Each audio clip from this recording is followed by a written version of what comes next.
عارفين ان الصداقة مش بالسنين، الصداقة بالمواقف. مش صديقتي من سنة 2 3 من واحنا صغيرين، لا، الصداقة بالمواقف. صديقتي دي هعرفها ازاي؟ لما يحصل لي موقف صعب اشوف هي هتتعامل معايا ازاي، هتقف جنبي ولا هتبيعني زي اللي بتقولك ده بعتني من اول موقف، ولا لا ده جدعة وبنت ب100 راجل. بصراحة جدعنتها مع الكل تمام، في كده كويسة، ده مبتطلعش اسرار، هي دي اللي تصاحبيها بجد، ترتاحي وانت بتتكلمي معاها، عارفه ان انت كلامك كله كلامك سرك في بير زي ما بنقول. الفيديو ده باذن الله قوي جدا بقى عن الصداقه، وعن انت ازاي تعرفي صديقتك وازاي وتصاحبي مين بالظبط.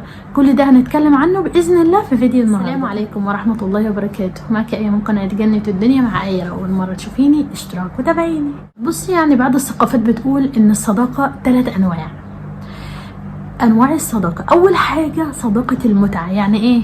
يعني صديقتي اللي مثلا اتكلم معاها في التليفون، نضحك ونهزر، نلعب مع بعض، لو اطفال يعني صغننين نلعب مع بعض مش عارفه لعبه ايه، ونلعب كذا ونلعب نعمل كذا. بص، هي فاني، بس الحكايه كل الموضوع فاني بس، تمام. اللي هي ايه؟ بستمتع مثلا مزاجي مش رايق، عايزه اروح اغير مودي، ارن على صاحبتي دي تضحك معايا وتهزر معايا شويه، ننزل، يعني طفل صغير طبعا ينزل يلعب مع اصحابه تحت في الشارع، ينزل. المهم اللي هو كل الصداقه متعه. النهارده بقى عايزه اروق على نفسي كده، ونقعد بقى مع بعض كده قعده حلوه كده كلها صداقه. اللي هو الغرض من كل شخصيات القعده اللي هو ايه؟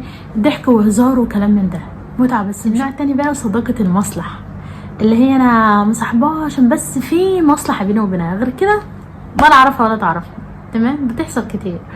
سواء بقى مثلا واحد غني فبيصاحبوه بقى ويتلموا عليه وكده عشان خاطر غني، هياخدوا من وراه كتير، عشان خاطر مثلا اتعامل معاها كويس، عشان ده بتديني، ده بتجيب لي، ده بتعمل لي، ده مش عارفه ايه.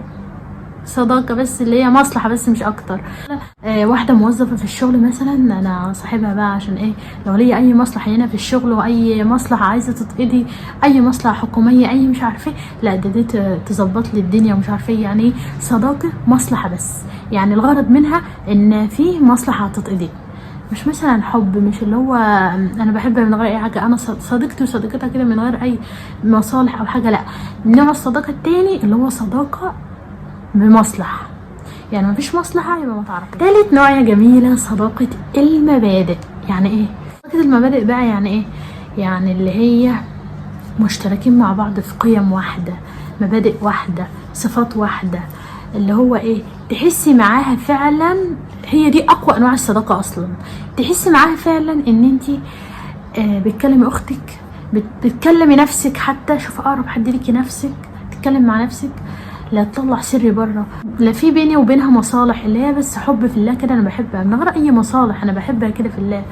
اللي هو اللي هي بتحس بيا يوم ما بكون متضايقه، تقول لي حاسه انك فيكي حاجه، اللي هو مثلا تعبانه متضايقه من اي حاجه، اروح احكي لها وافضفض معاها، اللي هو انا عارفه ان الكلام ده مش هيطلع بره. هي دي الصداقه الحقيقيه بجد، هي دي الصداقه. ممكن مثلا يدخل فيها مصلحه، مثلا ممكن يدخل فيها ضحك وهزار مش عارفه ايه، ممكن نجمع فيها ال3 عادي، فمفيش مانع من اي من كده. بس اللي هي اساسها ومبدأها، بصي، مبنيه على ايه؟ على المبادئ والقيم والحاجات الجميله، اللي هو اللي هي صادقه جدا معايا، بتحترمني، بتقدرني، بتسندني وقت شدتي، تلاقيها واقفه معايا، بتسال عليا دايما، مش اللي هو كل فين وفين لما تسال عليا، سالت عليها سالت عليا، ما سالتش عليها ما سالتش عليا. لا، صداقه، بص، صديقتك اللي هي المقربه بتبقى اقرب ليكي من اي حد، تمام. وعشان كده بقى اما تيجي يعني انت فاكره مثلا دي بضحك واهزر معاها وبقابلها كل يوم، كل يوم بقابلها وبضحك معاها وبهزر معاها، يبقى هي دي صديقتي. ويوم ما يحصل موقف كده اخد على خاطري واقول ده كانت معايا، ده احنا كنا حلوين مع بعض، دايما بتهزر وتضحك معايا. ما انت مش فاهمه ان دي صداقه، نوع من انواع الصداقات اسمه صداقه المتعه، بس مفيش اكتر من كده، تمام. فما تتوقعيش، يعني اخفضي سقف توقعاتك دايما، مش تقولي هي دي اللي كانت اجازه، هي دي اللي كنت بتكلم معاها، هي دي اللي كنت كده. ما انت اصلا مش محدد علاقتك معاه، علاقتك بيها وعلاقه الصداقه بيكي واصله بيكي معاها لحد فين، واصله بيكي لحد فين العلاقه معاها، تمام. اللي هو ايه؟ صديقتي مقرب ولا عادي صديق عادي اللي هو زميل بس مش اكتر، فاهماني؟ فدايما نخفض سقف توقعاتنا، عشان خاطر لو حصل حاجه فانتي اصلا متوقع اي حاجه، فما تتصدميش، تمام.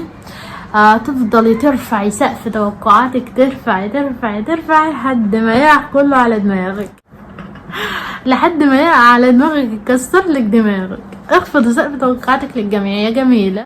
اعتقد ان الفيديو النهارده لذيذ وجميل كده، يا رب يكون دخل على قلبك بالنفع بقى، وركزتي كده مع كل الشخصيات اللي بتتعاملي معاها في حياتك. لايك بقى لو عجبك الفيديو، واشتراك لو اول مره تشوفيني، والسلام عليكم ورحمه الله.